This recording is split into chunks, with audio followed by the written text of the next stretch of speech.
So let's stay with Gary for a little while, shall we? And of course, on the Black Rose tour, the famous incident happens with Gary leaving in the middle of the tour, and that's of course a very painful episode in the history of Thin Lizzy. And like I said, in regard with bad reputation, that was the beginning of their demise, and that's what happened on the Black Rose tour. They were finally close to breaking in the States, which was always Phil's big problem, or big point of contention, the sore point for Phil, that they have never really broken into the States. And things were going well, sales were going well, the concerts were going well, but actually the concerts were not going well, but they were sold well. I should precise that the concerts, people were anticipating, and people were knowing more about Thin Lizzy, and so they were sold well, but they were not organized well.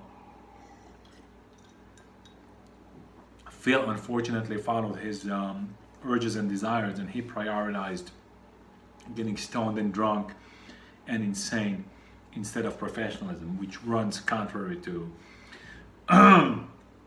to Gary's character and his personality. Gary is like a consummate professional, always on time, and concentrating on the music first, making it right and true and correct. I'll tell you a little story about that later on when it's appropriate. And Gary just couldn't take them being late for shows, being late for rehearsals, starting late, coming on stone out of their heads, not being able to perform properly, being too tired. Phil apparently took so much drugs that he had problems with his voice. He couldn't sing, and he couldn't keep the beat. So very sad. But at this time, really Phil's problems started to float to the fore, to the surface. And in 1980, Gary comes out with this bad boy, G-Force. This is not a record that's typically recognized by Gary fans as one of his best outputs. And initially Glenn Hughes was supposed to sing on this album. They got Tony Newton, the bass player, very funky bass player. This is a very funky disco-y record. It's not actual funk and disco, but very heavily soaked in it. So it's Gary Moore doing a very funky disco-y record. Good record. You stands out because of your love. You Kiss Me Sweetly. White Knuckles Rockin' and Rollin' has been recycled a couple times under different titles. Good record, definitely worth a listen. In my opinion, worth having. I do listen to this record, not as much as the other ones, of course, not as much as Still Got the Blues or Grinding Stones or his great outputs, Blues for Granny and Scars and these, but it's a good record. It's absolutely worth listening to and worth having. Good record. So the story with this is that Glenn wanted to have a band with him. They got to know each other, and he got the gig, meaning Glenn got the gig of being the singer and bass player in the band. And so the record company made a party for them, and then Glenn came and started mouthing off against Gary, and Gary was pretty sensitive. You couldn't disrespect him. Apparently he told him something he didn't like to hear, so he was fired on the spot. And that's very sad and tragic with Glenn. I'm glad that he was able to rehabilitate himself. I am now a little bit undecided on what to bring out first. This one or this one. So Dirty Fingers or Live, also known as Live at the Marquee. The reason being is that I typically like to catalog or to arrange records in my library not dependent on the day that they're being released, but when they were recorded. This was recorded shortly after G-Force. So after G-Force, he kind of had a change of heart, wanted to do some more hard rock, and then eventually decided to shelve this project, the Dirty Fingers, and go with G-Force anyway, which I think, I don't know if it was a good or bad decision. Heavy metal was on the rise then, 1980, that's the time of British Steel, Breaking the Law, Iron Maiden, Saxon, Motorhead, things like that, so maybe he would have felt more at home like that. But on the other hand, it was also the peak of funk and disco, especially. So I guess he was as undecided as I am.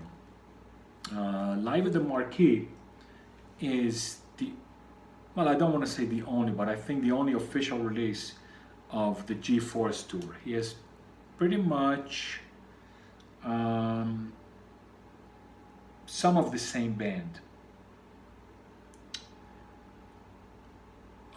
But he's playing a lot from more back of the street, back on the street.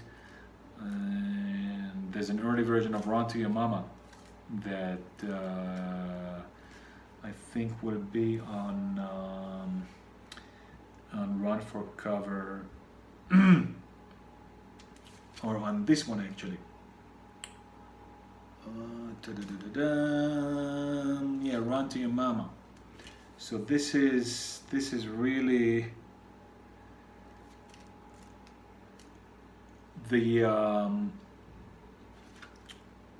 touring band that's kind of a mix of this, of G-Force and Dirty Fingers, and the tour also is like this. So they didn't release the studio record, but they played this in 1980. So they played, this is kind of the G-Force / Dirty Fingers tour, and it's a very, very good record, very representative of what they sounded like at the time. And this wasn't released until '82, and I think this is a Japan only release. Later on it was made available in the rest of the world, but I think I should have looked a little bit deeper in the history of this record. But they have 1, 2, 3 records off of G-Force, and Run to Your Mama, and then A Nuclear Attack, which would become released on Victims of the Future, and of course Parisian Walkways, and then Dallas Warhead, which is really a drum solo. So I wouldn't say that this is a super must-have, but if you're a big Gary fan and you like these rawer, less produced, less organized, less polished live sounds, then this is definitely a record for your consideration. And then we have Dirty Fingers, which is another record where a lot of people are split. A lot of people have said that this is mostly wanking by Gary, mostly recycling songs, which is not exactly right. The songs were recycled, but they started here for the most part. So this is Dirty Fingers. Again, I'm lucky and fortunate, and especially grateful that I was able to score a Japanese press. They're very nice, and they kept in good condition. Nuclear Attack, let me just take, I'm sorry, Nuclear Attack is mostly from his Greg Lake record. We're going to touch on that. Kidnapped, Hiroshima, of course, Dirty Fingers, Bad News, great song. He's got a cover of Don't Let Me Be Misunderstood. Run to Your Mama, good song. This is, it looks like Gary has kept all of his piss and vinegar and the poison and the anger in him for this record, and G-Force got out the more mellow side of him. Almost. Lonely Nights, like a nicer, quieter song, and Rest in Peace is one of his more emotional, sort of kind of, I think that he tried to make like an Empty Rooms kind of thing here. Misses the spot a little bit, but not his greatest output, but a very heavy record. So if you give it a spin, expect something that's arguably heavier than many of his records. Again, I'm not saying run and get it, but definitely give it a listen online, and if you like it, you might as well get it. Back to Thin Lizzy. So what is Phil Lynott up to? They hired a replacement guitarist for the Black Rose tour. The relationship between the two of them soured. They didn't talk to each other for a long while.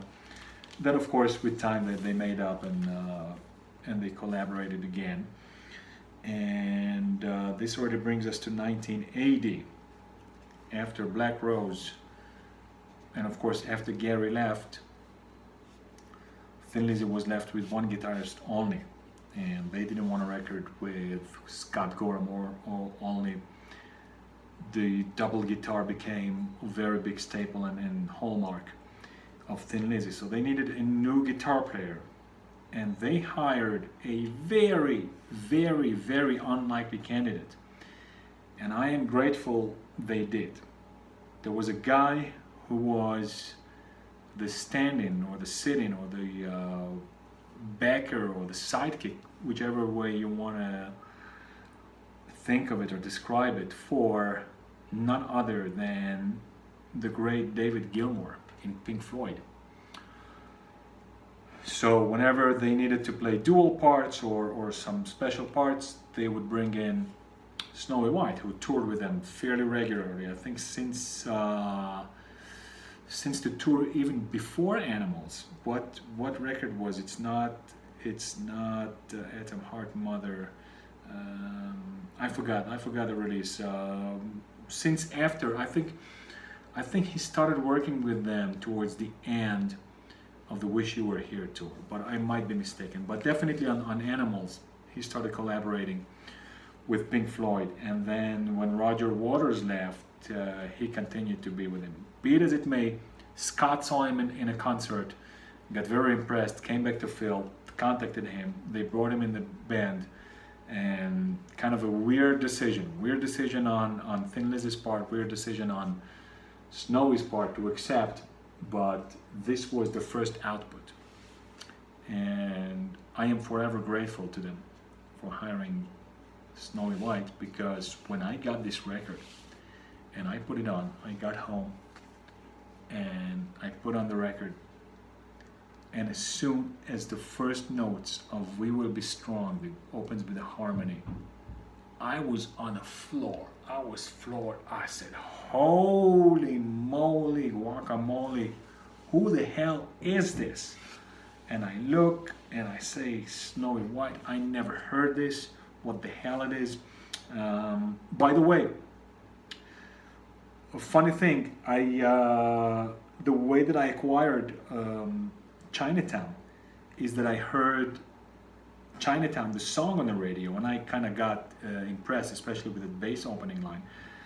and it was funny because it was not at all a rock or definitely not heavy metal show. Which someone mentioned it, that this is Thin Lizzy, and this was kind of in the mid, even late 80s, and I don't know how they started, the DJ started talking about Thin Lizzy, but they played Chinatown, and I really, really wanted to get Chinatown. So when I got to the record store, obviously I didn't have too much money, but I prioritized this over several other records. I don't know if they had necessarily other Thin Lizzys, they may or may not have, but I picked this one over some other records that I wanted. And the cover art didn't hurt either. This is a little bit embossed in high relief, so pretty cool record. And a few seconds into We Will Be Strong, I was a diehard Snowy fan. And of course, the next time I went to the record store, I dug for his records. I don't know how long it took me, but the first Snowy record was White Flames, which was, to be honest, pretty much of a letdown. But I researched more of his work and became a diehard fan. This is overall a very, very good record. Honestly, not a bad song on the record. We Will Be Strong and Having a Good Time on the highlights. I love Sugar Blues. I love Didn't I love Hey You. Very moody kind of song. Genocide, also good. Sweetheart, great. Sugar Blues, great.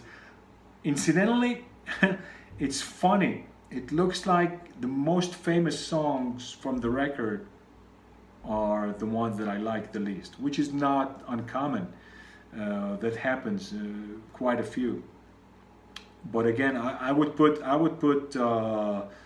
Chinatown, Killer on the Loose, and Genocide at the bottom of the list. So all of the others prioritized, and the top two would be We Will Be Strong, Having a Good Time, and then all great interplay with Snowy, with Gorham, but Snowy wasn't doing what he was probably expected to do. So the harmonies are good, but he's kind of a very subtle, subdued kind of playing. Even when he does heavy metal, he doesn't do the Eddie Van Halen, Steve Vai shtick, jumping all over the place with pink hair and God knows what bow ties and butt plugs and 7 neck guitars, all this kind of shenanigans.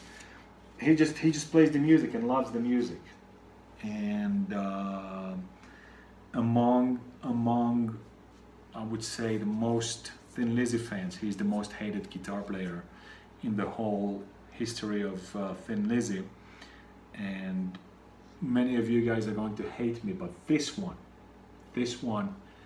I would say is my all-time favorite Thin Lizzy record. Yes, of course, because of Snowy White, and Chinatown is the second. So really musically, Johnny the Fox has slid to place number 3. This record, in my mind, is amazing, and this is also one of those records that is being criticized for not having a direction. It's all over the place. They don't know if they want to play death or heavy metal. So freaking what? Angel of Death, iconic. This is loved even by its detractors, even those fans who hate this record and who hate Snowy White. They love Angel of Death. Incidentally, I think that this, from my perspective, is on the bottom of the list. Not a bad song, great song by all means, but I think that all the others are even greater. Renegade is kind of a subdued but great song. I just love this record. The songs are so well done. They are so well performed, even though Lynott was probably sick and stoned out of his mind. But it's such a great record. I don't know why they're promoting communism on the back. I guess he was so stoned and drugged out of his mind that he was going to these far left ideologies. But it looks like an album promoting communism in England in the 80s. Why would you do this? Hollywood, the single, great song. Personal favorites, The Pressure Will Blow. Great song, even the words are great. Great story. I love this. I love the harmony in the middle after the opening riff. Gotta Leave This Town. Hollywood, No One Told Him. Fats. It's a song written in honor of Fats Domino, or Fats Waters, Fats Waters, pianist from the first half, most of the first half, kind of mid-century, of course, 20th century, kind of a proto jazz pianist when they were kind of mixing that popular pop jazz. A lot of black performers were doing kind of the entertainment / serious music blend. So this is a tribute to Fats Waters. Great song. I love the piano. Even the words are good. Mexican Blood, same thing. Great song, great story. Getting Dangerous. White has 1 credit on the record with Renegade, but yeah, I would say difficult to pick a specific favorite because they're all so good. But I would say Pressure Will Blow, definitely Leave This Town. Mexican Blood, Fats, Getting Dangerous. No one told him. So moody, so emotional. Again, I cannot recommend this record enough. If you are one of the detractors, I would very warmly recommend that you give it another listen, give it another chance. I think you will like it. But again, I've got my head too far up Snowy White's ears to be even slightly objective or impartial. Let us get back to Gary Moore, and at this juncture, I would ask you guys to please take your protein pills and put your helmets on, because this is the one. This is the one that I would say, according to the mainstream, to most Gary fans, is his best records, and boy, I cannot disagree with that. It's not an easy choice, because Gary has easily 15 or maybe even 20 albums that would qualify for top 10.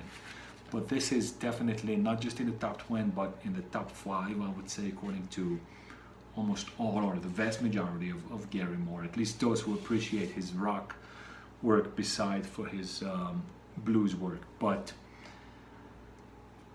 for me, this was among one of the first, was it their first? I'm not sure, but it was one of the first Gary records that I bought, and it blew my freaking mind. I couldn't put the record down. I was just flipping it, and song after song after song after song after song, they are just so good. Wishing Well. Right now I can't remember if I ran to buy Heartbreaker by Free because of Wishing Well, or vice versa. I picked up the record because I loved Wishing Well. I was a teenager, and kind of the timeline's already getting blurry when you get an old fart like myself. Don't Take Me for a Loser, banger. Always Gonna Love You, banger. Wishing Well, bang bang bang, banger. Gonna Break My Heart, major banger. Falling in Love with You, minor banger. End of the World, super banger. Rockin' Every Night, it's a rework of Rockin' and Rollin'. Cold Hearted, bang bang banger. I Can't Wait Until Tomorrow. Nirvana, Valhalla, The Garden of Eden, The Promised Land. Especially, oh my God, I'm gonna go. Especially the version on this one, the live version of I Can't Wait Until Tomorrow on this one is so great. It's gonna blow your freaking mind. It's just, the guitar work, phenomenal. Everything is good on this record. The music, you know what? I mean, no words. What should I tell you? This is not a record to talk about. This is just put it on the freaking whatever you have, turntable, CD player, cassette, YouTube. Just put it on and play and shut up. Enough said. All-star lineup again. Picey and Marie, who will very soon end up with Whitesnake. Consummate professionals. Again, what can you say? If you got Gary on guitars and Neil Marie and Picey on drums, Neil Marie on bass and Picey on drums, it's got to be a masterpiece. I mean, those guys, even if they were just rolling on the floor drunk, I think the sounds that would come out of them would be a great album. Tommy Iyer, who worked a lot with Gary, and he was in another famous band right now, I forget which one. Guest Mo Foster, dude. That Mo Foster is one big Mo something else. Incredible bass player. Bobby Chinard, this is the drummer who did with him the tour for Live at the Marquee and Dirty Fingers, and then Jack Bruce, well, it just does vocals, so that's not really. Again, great record. The American version has a different cover. I prefer this one.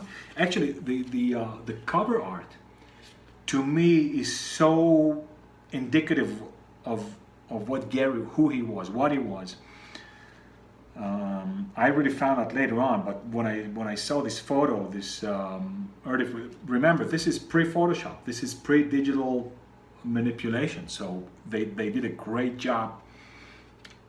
He's kind of locked into a corridor which is made out of guitars' necks, and I always thought that this is so this is so descriptive. This is so typical of Gary. This was his whole life. He was sort of a master of the guitar, but also its prisoner. You know, on his personal level, he screwed up his family quite a couple of times, which is sad and tragic. But he prioritized the guitar, almost kind of like a Jack Ripper sort of. What is that science fiction song from Blue Oyster Cult? Black Blade, on one of my favorite Blue Oyster Cult records, called Thesaurus Erectus. Sort of like you do like a deal, and again, this is a theme in a lot of folk and classic literature. What's his name? What's the name of the author of Père Goriot, of Father Goriot?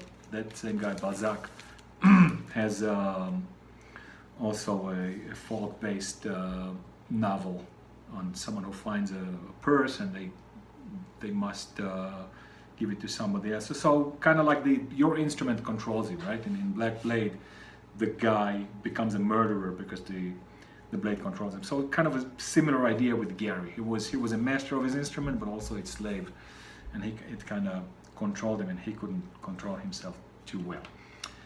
This bad boy, this to me is the definitive, the ultimate Gary Moore live record. I am again super grateful and lucky and fortunate to have the Gatefold Japan pressing. And this was supposed to be a Japan only release, and the record company wanted to release another one that I'm going to show you in a minute or so. Take that minute with a grain of salt, a minute with 140 seconds in it. But this is a phenomenal record. Must have. Gary is on his super prime, and the other musicians also. Great version of Rockin' Every Night, great version of Wishing Well, amazing version of I Can't Wait Until Tomorrow. I can never ever have enough of this song. I don't remember in my entire life it ever happened that I played this record and I didn't play I Can Wait Until Tomorrow again at least once, but usually it's a few times. It just blows my mind every freaking time. Nuclear Attack, White Knuckles, Rockin' and Rollin', okay, they could have substituted another one. Back on the Streets, Sunset. A little bit of a sad story on this. It is dedicated to the memory of Randy Rhoads, but it was written, oh my God, I should have showed you that record. No, maybe not. Maybe that's for another time.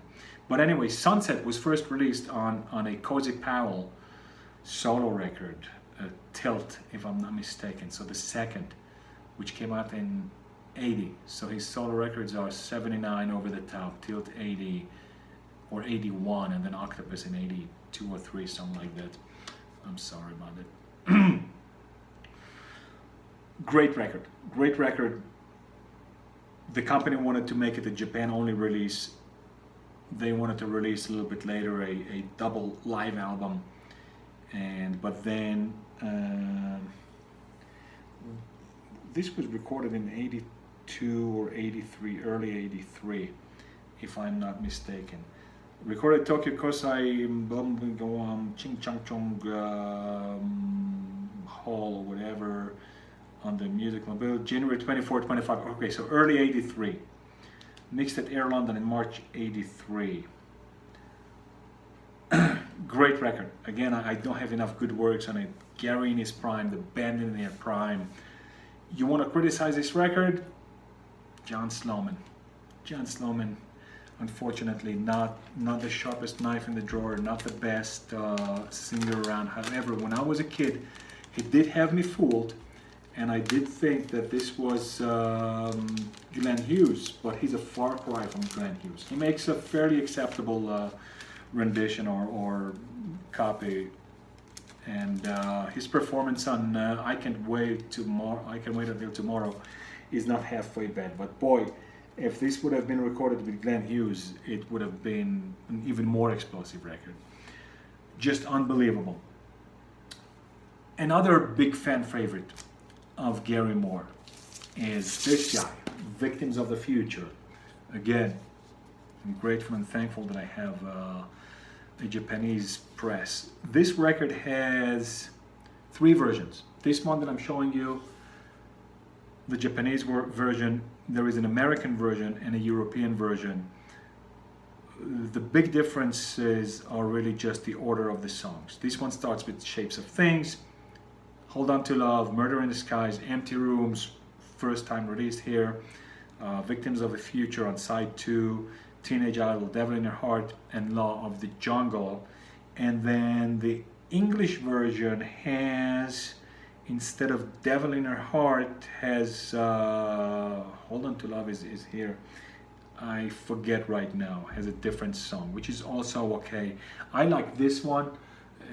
The record itself is in pristine condition, so I'm listening to this, but I also have the American and the English versions. I don't think it's necessary to run out and buy all the versions, but if you want, you can listen to it online. Again, one of his best offerings, although in my opinion it's quite a step down from Corridors of Power, but great record, stands on its own.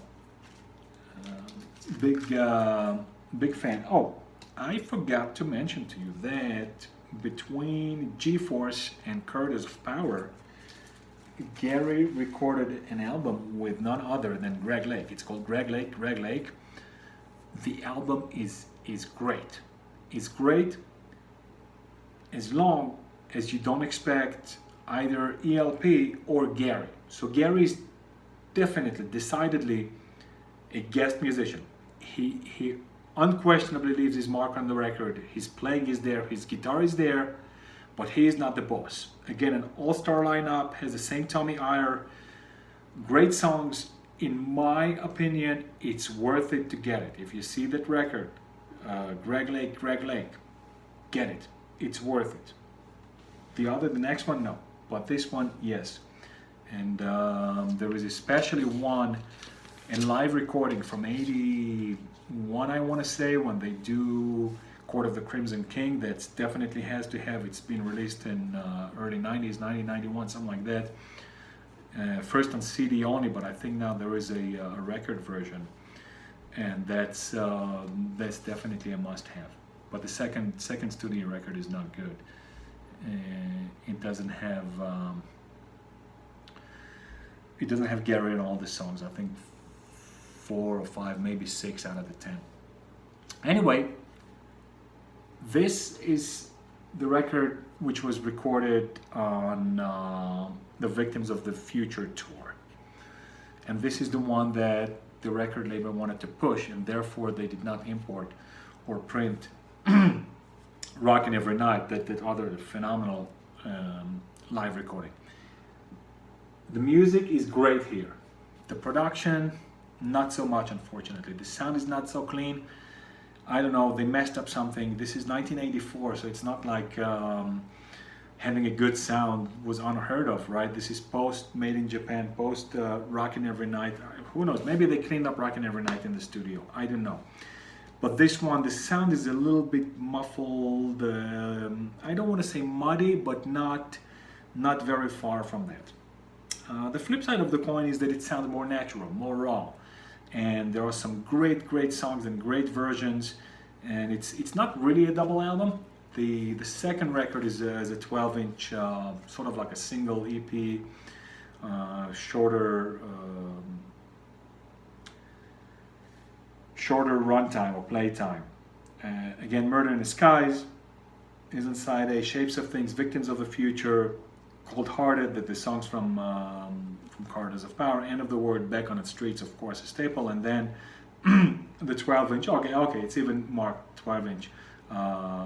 So Far Away, I don't remember what this intro is. Maybe I'll have to play it soon. Recorded in Glasgow. And then Empty Rooms. This is a long version of Empty Rooms, definitely worth a listen. Don't Take Me for a Loser, cool, and then a version of Rockin' and Rollin'.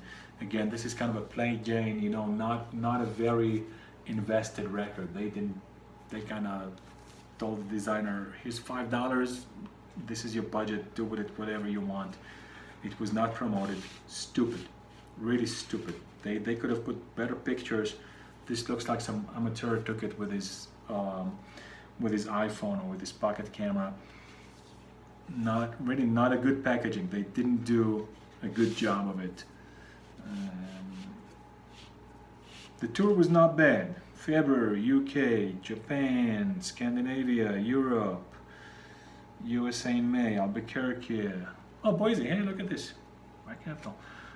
Portland, Tacoma, LA, St. Louis. So yeah, they kind of concentrated on the States, but they did not want to invest in this record. This is sad. This is not very well known for people who are not die-hard Gary guys.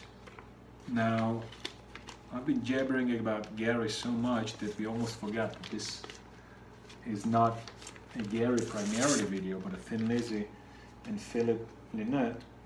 And before I go into Thunder and Lightning, I want to bring up two albums that also, to my deep shame and regret, I don't have here. Wait a minute, of course I have one of them. And, oh, I know why, because I wanted to leave this for after Thin Lizzy. But shame on me for that, because I did include Gary Moore, so why not include Phil himself, right? After Chinatown, Phil Lynott releases this, Solo in Soho. Very sad record, in my opinion. In my opinion, the one thing that this record shows us is the demise and the decline of Phil.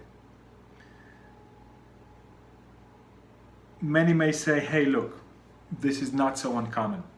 Some artists want to do something different than their main gig, and so let them. Typically, it's an inferior product, and just let them get it out of their system. So in that context, it's not bad.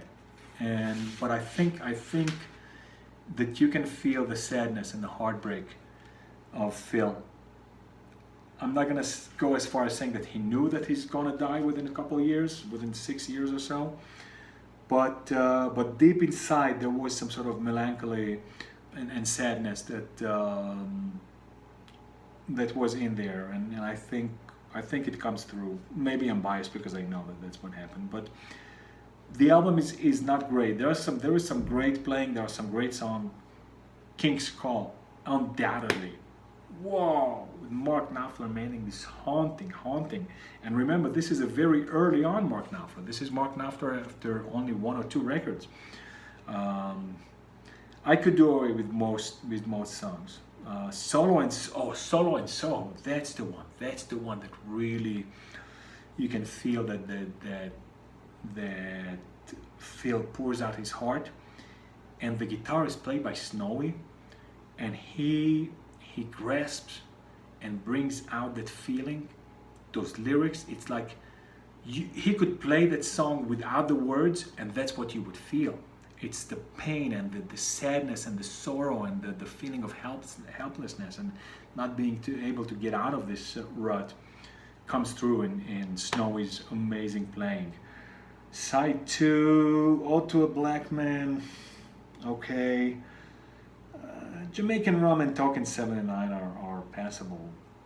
The rest of the songs I could just do away with. Dear Miss Lonely Hearts, Yellow Bird Girls. It's sad. It's sad. And then he released another one in '82, which in my opinion is even worse. When I heard that one the first time, I said, bring me a puke bag. I don't want this. Not that big. I'm sorry. But just because you expect something so great from Phil, my initial reaction to that was that I didn't like it one bit. But it grew on me with time. It has some more than acceptable songs on it. I don't remember them by heart right now. Old Town. He's got a couple. And again, he's got some collaboration from Knopfler. And I don't remember if Moore or White played on the second record. It's Philip Lynott album. You kind of see him hiding his face a little bit with that signature collar that he had, like a jacket, kind of a leather jacket, and when you pull it up, you see a checkered textile. But anyway, you know, if you're a diehard Lizzy and Phil fan, you already have those records anyway. And I'm sure you have your opinion, so you probably don't need mine. But I didn't like the Philip Lynott album one bit, and then with time, I think about at least half or maybe more than the songs. I'm sorry again, grew on me pretty well. But admittedly I don't listen to it a lot. This one, I put in King's Call fairly often, as well as Solo in Soho. The way he cries out the word solo in Soho is just heart wrenching, and again, Snowy's playing is phenomenal on that song. Thunder and Lightning. I have the cool English version that opens up, that is gatefold, and it has an extra 12-inch here with live songs. This is a very big fan favorite, and it ranks very high in the Lizzy catalog. So you can accuse me of liking the less characteristic Thin Lizzy records, and I guess there is some truth in that. Very heavy album. John Sykes comes in here and lets rip, man. Sykes shines in here in every aspect. The riffing and the soloing and the songs themselves, one after the other, bangers. Thunder and Lightning, great song, and yet, as much as it's a great song, to me, the others are so much better that it goes on the bottom of the list mostly. This is the one. Great harmonies, great guitars. Sun Goes Down, needs no mention. Great song. Holy War, Cold Sweat. Someday She's Going to Hit Back. Okay, that's not the strongest, so definitely Thunder and Lightning is better than that. Baby Please Don't Go. Oh my God! The first time when I saw this, I hoped that this would be the Big Joe Williams cover, that of course AC/DC and Muddy Waters made most famous. And by the way, the best version of that song is Budgie's. Check out Budgie's Baby Please Don't Go. But this is a Thin Lizzy song. Just happens to have the same title. Bad Habits, great song. Heart Attack, great song. And then the live 12-inch has Emerald with Killer on the Loose, and then The Boys Are Back in Town in Hollywood. Great record, and sad record because this was the end of Thin Lizzy. Phil split up Thin Lizzy with, I think he had no idea what he wanted to do. He just wanted something else. I think that it was hell-bent on becoming famous and becoming a celebrity, which reminds me that Snowy White was interviewed. I wish I remembered. I don't even remember if this was a video or an article, but Snowy White was interviewed and asked about his work with Phil and Thin Lizzy, and he did not have some great memories of it. He wasn't mean or nasty to Phil, but he just said that it was not a professional environment. He's a consummate professional. They tell him be there 11, he's there 11. He said they used to schedule the rehearsals for 11 or noon. He would show up and the rest of the guys wouldn't come until midnight or later. And they were stoned out of their heads. So this was obviously not an environment for Snowy to work in, and definitely not to thrive in. And in fact, if you look at this record, Live, which is the final output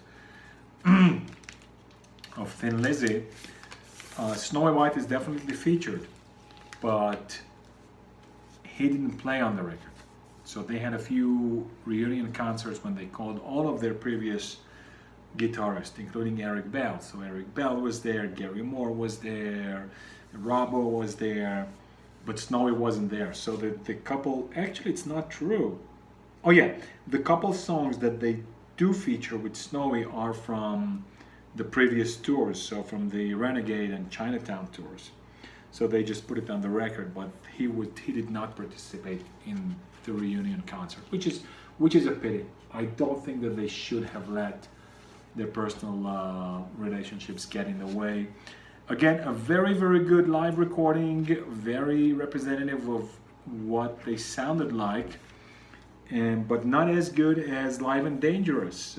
Somehow the sound is not so great. It's not bad, but it could have been better. I think for 1983 there are better quality recordings. Nevertheless, it's a very good representative record of what they were doing. It's not a full album. It's a compilation of live recording, mostly for the same tour, but not. So it's not one concert. But good record that I recommend it, especially for people who love good live recording. Sounds pretty raw, so I think that they took the criticism of Live and Dangerous, which earned the nickname Live in the Studio. They took these criticisms at heart, and and they tried to fix it. And this brings us to 1985. Crazy times, heavy metal, hair metal, MTV, and Gary Moore sort of kind of warms up to that direction. I wouldn't call this a hair metal record by any means of the word. Maybe not even heavy metal. That, you know, the guys who like to split hair with this hard rock, heavy metal, who cares? Music is music, and if it's good, it's good. If it's bad, it's bad. Great record. A lot of people would put this in Gary's top 10. I may or may not. Out in the Fields, this is a collaboration with Lynott. Lynott plays bass and sings on the song. They apparently made up with Glenn Hughes, who guessed on a couple of the songs. Nothing to Lose, good song, once in a lifetime, great song, kind of anthemic, all messed up, good hard rocker. Listen to Your Heartbeat, kind of a more mellow song. Run for Cover, great hard rocker. Reach for the Sky is okay, some great guitar work here. Military Man, another collaboration with Phil Lynott, and a remake of Empty Room, which some people puke at. They say that it's overproduced and cheesified and hairified for the 80s, and some people say that it's the solos are better than the one from 83. So you can take your pick and decide for yourself. Oh yeah, there is an inner sleeve, but there's nothing interesting on it. In 1986, Phil Lynott unfortunately died.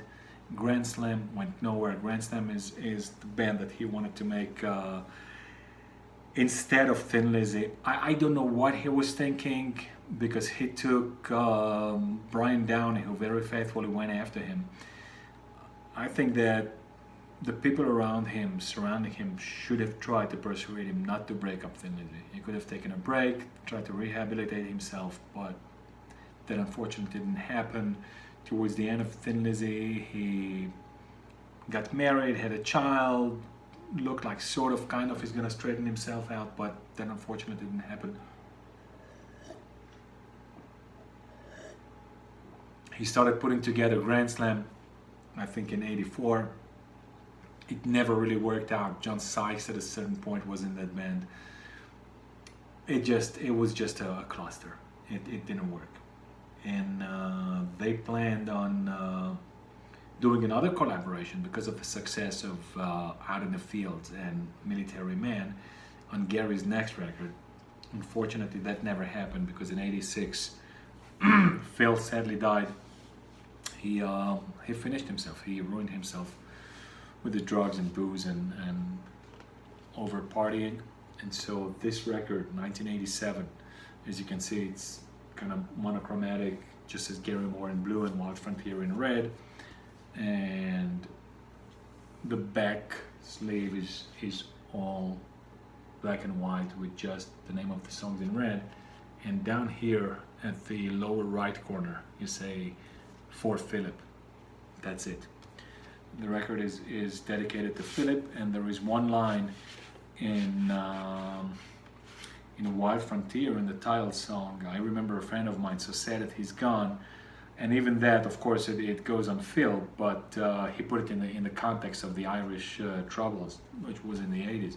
So he decries, of course, the violence in the war. The great hit Over the Hills and Far Away, can't argue with that. Wild Frontier, another great one. Take a Little Time, good song. The Loner, mind-boggling, became one of the signature songs of Gary for a long time, and then he kept dropping it and bringing it back. The story of that song is that it's really a song that was originally written by Max Middleton, famous keyboard player, works a lot with Snowy White, used to work a lot with Jeff Beck, and it was first published in '79 on Cozy Powell's first solo record, Over the Top. Great record. I very strongly recommend that you get it. It's not like anything that Cozy did before. Don't expect the Jeff Beck group here, don't expect a White Snake, don't expect Peter Green Splinter group, don't expect anything, or even his first band, what the hell was it called? I forget already. Cozy Powell's. I forget. Actually, the record looks a little bit like Thunder and Lightning, kind of like a hand sticking out from the ground. But anyway, I forgot the name of that record. But it's a keyboard heavy, I would say almost poppy, or not necessarily poppy, but kind of easy listening. It's a drummer who put together a bunch of friends to record an album and have a solo album. So very good sound, very good drum sound, very good drumming from Cozy, and some cool guest appearances. So The Loner was first published there. Clem Clamson of Humble Pie, and actually I think he also played in Colosseum I in one of its iterations, played The Loner there, and then Gary covered it. Oh, I forgot to tell you when I was talking about Rockin' Every Night, the live recording, when I mentioned that Sunset was dedicated to Randy Rhoads' memory, but it was really released before Randy Rhoads died on one of Cozy's records, Cozy's second record, Tilt. And I have the impression that Gary wrote that song, Sunset, as an inspired by, or sort of a response of trying to make his own version of The Loner. And it didn't go over so well. It's good, but it's like, as soon as you hear the song, you hear that it's kind of like a scaled down or almost watered down version of The Loner, unfortunately. And so on Rockin' Every Night, he dedicated that to Randy Rhoads, but it doesn't measure up. The Loner is mind-boggling, and how Gary puts his twist on it, and I should say, not very honestly, he took some credit for it. He wasn't the writer. I don't know how they can legally do that, but be it as it may, that's the story of The Loner, and he made it uniquely his. If you have the semi-bootleg from, it is called, if I'm not mistaken, April 25th, live in Stockholm, Gary Moore, something along those lines. It's a famous, among the Gary fans, it's a famous record, which is now officially available. So it's not anymore illegal. It's not a bootleg. And compared to that, it has very good sound. I would say that the sound is at least on par with We Want More, if not even better. I think they were able to clean it up better with modern technology. Be it as it may, on side 2 there is a cover of the Australian band, I forgot what they called, Friday on My Mind. There was a fairly famous song, Strangers in the Darkness, good, slow, quiet song. Thunder Rising, great song. And then Johnny Boy is kind of like, he's trying to pick up, also trying to do like another The Loner, and it doesn't work all that well. It's good, it sounds good, it's a traditional Irish tune, but I think in my mind it doesn't go over so well, at least on that record. Another oddity here is that he had trouble finding a good drummer who was available, so there was new technology available, and the guy who programmed the drums with him was the inventor of that drum program or drum machine or something like that. And it sounds pretty good. I think that for programmed drums, I don't think I would have picked up on it just by listening to it. Definitely not on the first listen. So good job here, whoever did this. I would have to refresh my memory on the backstory on this, but they did a good job on programming the drums.